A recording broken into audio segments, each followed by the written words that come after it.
அதாவது சென்னையில இருந்து பனையூர்ல இருந்து வெஹிக்கிள் எடுத்துட்டு போய் கரூருடைய சிபிஐ ஆபீஸ் டிராவலர்ஸ் பங்களால இயங்குற கரூர் சிபிஐ ஆபீஸ்ல வச்சு இன்ச் பை இன்ச்சா ஆய்வு செய்தார்கள். உண்மை, எந்த மாற்று கருத்தும் இல்லை. அடுத்தது, they found a couple of gadgets removed from the vehicle.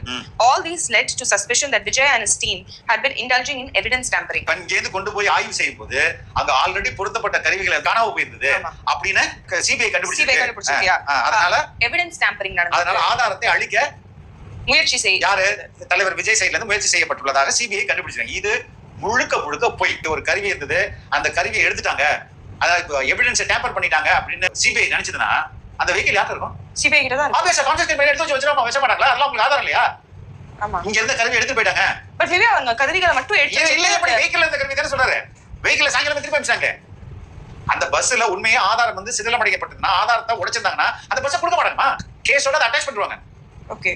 ஆனா அங்க எடுத்துட்டு போயிட்டு எக்ஸாமின் பண்ண அன்னைக்கே வந்து வெஹிக்கிள் திருப்பி அனுப்பிச்சாங்களே.